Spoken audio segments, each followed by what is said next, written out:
Today's presentation will focus on what professionalism is and how to establish yourself as a professional. First, let's take a look at what professionalism means. It can mean many different things to different people. Some people focus on the importance of knowing how to do the work you've been hired to do. People don't see a doctor unless they've been properly trained and are ready to perform that profession. It's also important to note that professionalism goes beyond your ability to do your job. Some people may focus mainly on a professional outward appearance. For example, how you dress and put yourself together. Some may be more focused on the way one behaves with coworkers and customers. All of these aspects of professionalism are important to know and understand. In today's presentation, we will be discussing all of that. This is a great quote. Professionalism. It's not the job you do, it's how you do the job. So what exactly does this mean? Well, you can be a doctor or a janitor, and while the role and tasks in these professions differ, demonstrating professionalism can set you apart. For example, while a doctor may be good at his job, he may show up late to work on a regular basis. He can be rude with patients and talks down to his coworkers. You could also be a janitor who shows up on time and sometimes stays late to make sure all his work is done. He's also respectful to his coworkers and the employees that work in the buildings he cleans. Of these two, who do you think represents themselves as more of a professional? Why is professionalism important? It's important to remember professionalism is not dependent on the type of job you have or what education level you've completed. Whether you work in the food industry, in an office setting, or within the service industry, the value of professionalism is similar across the board. Let's explore some of the reasons professionalism is valued no matter what type of job you have. Career success. Professionalism affects every aspect of how you do your job. A lack of professionalism can cost you a promotion, a job, and may even get you fired. Professionalism is one of the biggest aspects of furthering your career. Relationships. Being professional allows you to build trustworthy relationships, not only with coworkers, but supervisors and customers as well. This can help you when you need a reference for another job, or an application for housing, or even school. When you exhibit professional traits, people often trust you more and will come to you because they know they will receive the respect and courtesy they are looking for. Building and maintaining professional relationships is a key aspect to building your network.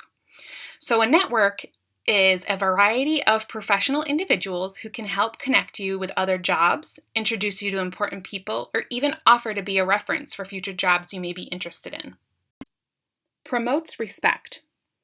When you show respect to yourself by dressing appropriately, behaving in a manner that is kind, considerate, and respectful, you will more than likely receive the same respect in return. There may be times that others are rude to you, whether it is a coworker or a customer. The way you handle those situations is in your control. It can be easy to resort to reacting in the same manner. However, this puts your reputation as well as the company you work for at risk.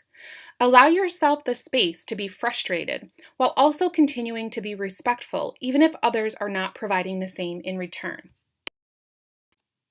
Now that we know the value professionalism offers, let's explore what exactly professionalism means. Specialized knowledge. Professionals are known for their specialized knowledge.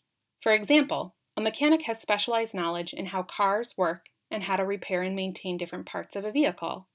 This person had to dedicate time and energy into learning and practicing working on cars, whether that's through an educational program, learning on their own, or as an apprentice in a repair shop. It's important to note that specialized training doesn't always mean you need a specific educational background or degree, such as a mechanic or even doctor. For example, maybe you've never been a grocery cashier, but you decide to apply for the position. You may not have experience in the profession. However, one of the most important aspects or specialized areas of knowledge of a cashier's job is working a computer system. If you've worked on computers or understand how to use computer systems, this is a specialized area of knowledge that could help you land the job as a grocery cashier. Some jobs do require you to have a specific type of education in order to work in that field. Let's use the doctor as an example. In order to practice as a physician, you need to complete a graduate program at the doctorate level, and then you can apply to become a medical doctor. It's important to do research on the field of work you're interested in so you know what requirements are expected in order to qualify for a position in that line of work. Honesty and integrity. Being honest with yourself and those you work with will help you build the respect we discussed before. There are going to be times that you make mistakes. Owning that and acknowledging your responsibility of the situation shows you can be trustworthy. As humans, we naturally don't like when we make mistakes or do something wrong. It's easy to ignore it and pretend it didn't happen. In most cases, the truth will come out at some point, and typically what results are far worse than what would occur if you were honest from the beginning. There may also be times where something occurs in the workplace and it doesn't feel right to you. We all have our own set of morals and values we tend to abide by, and those may be challenged at your place of employment. For example, maybe you see a friend come into the store you work at and you notice them stealing. Now you are in a situation where you want to be loyal to your friend, however, they've engaged in behavior that you don't morally agree with. How would you handle a situation like this? Stay true to what is important to you and try not to let those around you influence you in a negative manner.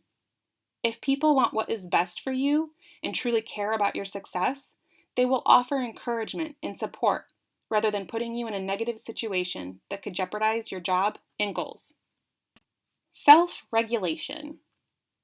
This was briefly mentioned in the examples from the respect section. There will be times when a customer is being rude to you, or a coworker who talks down to you because they don't like you or they're having a bad day.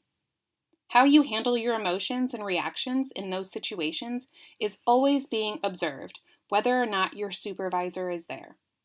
Coworkers and customers won't hesitate to talk to management if they feel your behavior is inappropriate or rude. Try to handle challenging situations with patience and respect. Remember, only you have control of yourself. Competency. We can easily categorize this under the specialized knowledge. However, we're going to discuss this in a more general way when it comes to the work you're doing. Competence is defined as the ability to do something well or efficiently, as well as a range of skill or ability. Being aware of your responsibilities will help you be more competent in your role. Most jobs will provide training so you understand what you are supposed to do and how they expect you to complete your job. If you find yourself in a situation where you are confused or don't know what is expected of you, it's your responsibility to find out.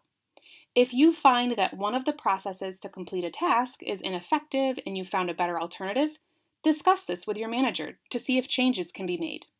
These are just a few examples of being competent in the workplace. Pay attention, be aware, take initiative. Accountability. It's never easy to admit when we are wrong. As described under honesty and integrity, it is important to be honest with yourself and with others in the workplace. Being a professional means owning up to your mistakes and holding yourself accountable. It can be easy to blame others or ignore the mistakes you have made. This will only create an environment where people don't trust you and could lead to many other issues, possibly even being let go from the job. Additionally, if people can't trust you, it will be much more challenging to build a network of professionals who will support you and encourage you. Image. This tends to be one of the first things people think of when they hear the word professionalism. If someone has never met us, our appearance tends to be the first thing people see and base judgments off of. This may seem wrong, however, as human beings, our so-called first impressions have been used for thousands of years as a means for survival. So, what does a professional image look like? This can really depend on the type of job and role you are in. Let's take our mechanic we discussed earlier. He most likely won't be required to wear a suit and tie because he's working in an area where he is bound to get dirty from working on cars. So, an acceptable and professional attire for him may be a uniform designed specifically to withstand in an environment that is exposed to dirt, oil, and other fluids, and allows him to move rather freely. Also know that even if you are in a job where you get dirty, or you're working with food that may splash on you, doesn't mean you shouldn't practice good hygiene. Making sure your appearance is benefiting you and not working against you should be your main goal. Now that we have a better definition of what professionalism means, how do we go about exhibiting professionalism? Some of this we briefly discussed in the previous slide, but let's take it a step further. Let's continue with the mechanic as our example. So, building your expertise. As a professional mechanic, it's your job to know how cars work and how to repair them to operating order.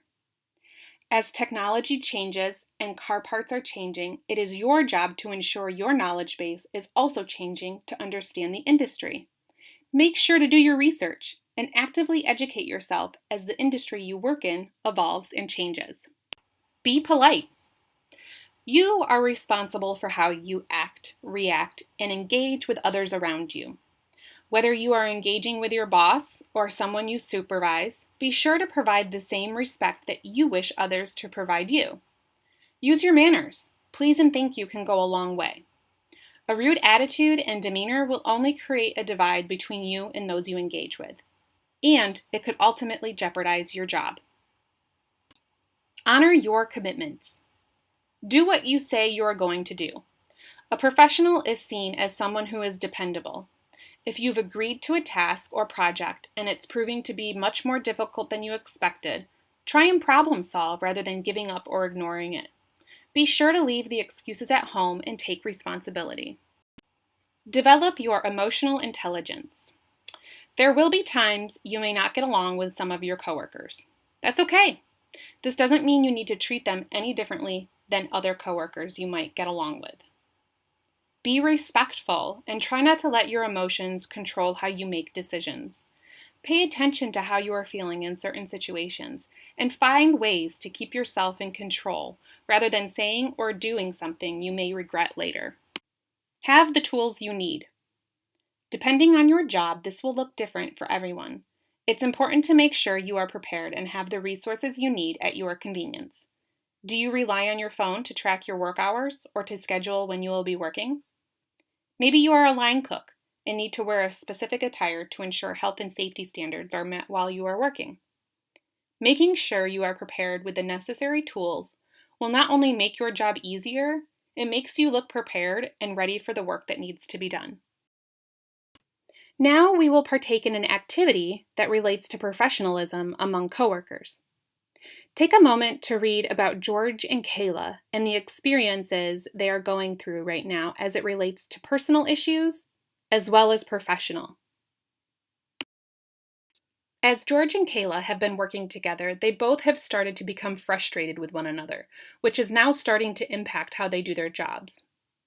Now that you know a little bit more about George and Kayla's situations, take a minute to look at why they are frustrated. And think of some ways that George and Kayla can exhibit professionalism. Feel free to look at the previous slides that we've gone through to get some ideas. Jot these thoughts down and share.